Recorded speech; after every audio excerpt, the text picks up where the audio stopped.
와, 이번 분기 금융기업들 실적이 정말 대단했죠. 다들 깜짝 놀랐는데요. 특히 국내 증권사들이 그야말로 역대급 성과를 냈습니다. 아니, 도대체 비결이 뭘까요? 지금부터 그 핵심만 쏙쏙 빠르고 쉽게 짚어드릴게요. 자, 그럼 바로 본론으로 들어가 볼까요? 국내 증권사 총 60곳이 지난 2분기 동안 벌어들인 순이익, 과연 얼마였을까요? 한번 머릿속으로 잠시 생각해 보세요. 자, 정답은 놀라지 마세요. 무려 2조 8,502억 원입니다. 네, 잘못 들으신 거 아니에요. 조 단위가 맞습니다.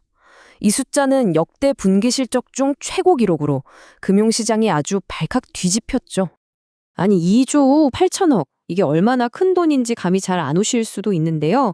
바로 직전 분기랑 비교하면 16.7%가 늘었고요. 작년 같은 기간이랑 비교하면 무려 60%나 급증한 수치입니다. 이건 뭐 그야말로 폭발적인 성장세라고밖에 할 수가 없네요. 아니, 그럼 도대체 증권사들이 어떻게 이렇게 기록적인 이익을 낼 수 있었을까요? 그 이유가 있겠죠? 지금부터 그 핵심 동력 딱 세 가지만 하나씩 뜯어보겠습니다. 자, 첫 번째 동력, 그리고 가장 중요한 부분이라고 할 수 있죠. 바로 수수료 수익입니다. 이건 다들 아시는 것처럼 투자자들이 주식을 사고 팔 때마다 생기는 증권사 수익의 가장 기본이 되는 그런 항목이죠. 보세요. 2분기 수수료 수익이 지난 1분기보다 무려 4,861억 원이나 늘었습니다. 아니, 단 3개월 만에 거의 5천억 원 가까이 더 벌었다는 거잖아요. 정말 엄청난 상승세입니다. 아니요, 그럼 수수료가 왜 이렇게 늘었을까요?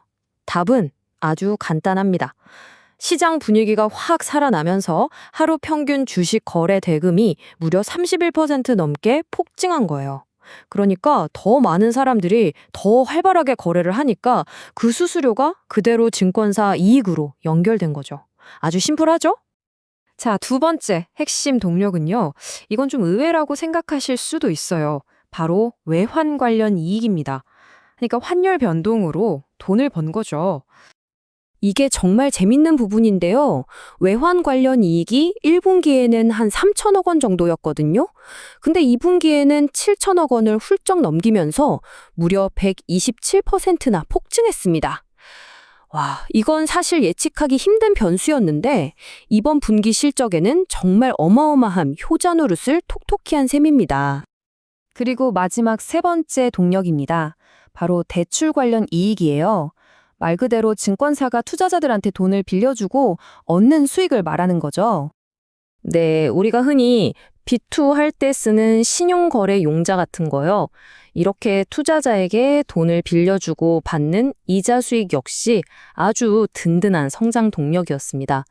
1분기에는 9천억 원대였는데 2분기에는 가뿐하게 1조 원을 넘어서면서 전체 이익 성장에 힘을 보탠 거죠. 자, 그런데요. 이 기록적인 실적, 이 숫자 뒤에는 아주 흥미로운 이야기가 하나 숨어 있습니다. 모든 증권사가 똑같은 방법으로 돈을 번 게 아니라는 거죠. 특히 대형사와 중소형사의 전략이 완전히 달랐거든요. 한번 들어보세요. 자, 이 이야기의 주인공은 두 그룹입니다. 먼저 20개의 대형 증권사들. 이들은 자신들의 전통적인 강점, 바로 안정적인 수수료 수익에 집중했고요.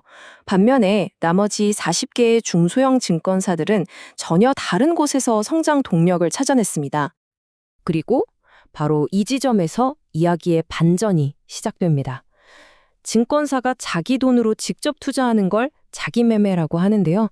이 부분의 이익 성장률을 한번 보세요. 대형사들이 거의 제자리걸음, 그러니까 0.04% 성장할 때 중소형사들은 무려 34.1%나 성장하는 기염을 토했습니다. 특히 ETF 관련 이익이 대박이 난 덕분이었죠. 이건 정말 놀라운 결과 아닌가요? 자, 이렇게 공격적으로 성장을 이뤘는데 그럼 이런 질문을 한번 던져봐야 합니다. 그래서 재무 건전성은 괜찮은 걸까? 이익잔치에 취해서 우리가 혹시 놓치고 있는 위험은 없는지 지금부터 한번 냉정하게 살펴보겠습니다.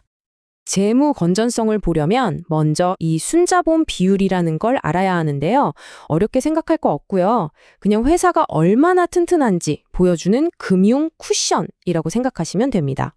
쿠션이 두툼할수록 안전하니까 당연히 높을수록 좋은 거겠죠?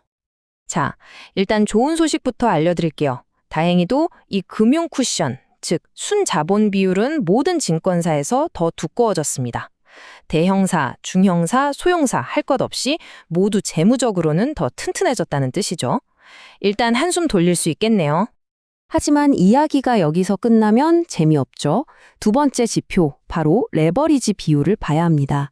이건 또 뭐냐면요. 회사가 자기 돈에 비해 빚을 얼마나 쓰고 있는지를 보여주는 지표예요. 이건 반대로 낮을수록 좋겠죠. 그리고 바로 이 부분에서 경고등이 딱 켜집니다. 대형사랑 중형사는 빚을 줄이면서 이 비율을 낮추는 데 성공했어요. 그런데 소형사들은 정반대였습니다. 레버리지 비율이 무려 76.6포인트나 급등했어요. 이게 무슨 뜻이냐면 더 높은 수익을 내기 위해서 더 많은 빚을 끌어다 썼다는 거거든요. 이건 명백한 잠재적 위험 신호라고 볼 수 있습니다. 자, 그럼 이제 거의 다 왔습니다. 지금까지 살펴본 내용들을 깔끔하게 정리해보고 이 모든 상황이 앞으로 뭘 의미하는지 그 전망까지 짚어보면서 마무리하도록 하죠. 자, 오늘 이야기의 핵심 딱 4가지로 요약해 드릴게요. 첫째, 2분기 순이익이 2조 8,502억 원으로 사상 최대를 기록했다는 점. 둘째, 이 성장은 수수료, 외환, 대출이라는 3가지 동력이 이끌었다는 것. 셋째, 그 안을 들여다보니 중소형사들이 자기 매매 부문에서 대형사를 압도하는 다른 이야기가 있었다는 점. 그리고 마지막, 넷째, 바로 그 과정에서 높아진 중소형사들의 부채 비율이 앞으로 우리가 예의주시해야 할 가장 중요한 포인트가 됐다는 겁니다. 결국 사상 최대 이익이라는 아주 화려한 성과 뒤에는 이렇게 서로 다른 성장 전략, 그리고 새로운 위험 요인이 함께 존재하고 있는 겁니다. 자, 그럼 질문을 던져보죠. 지금의 이 뜨거운 호황, 과연 계속될 수 있을까요? 이 질문을 여러분께 남기면서 오늘 이야기를 마치겠습니다.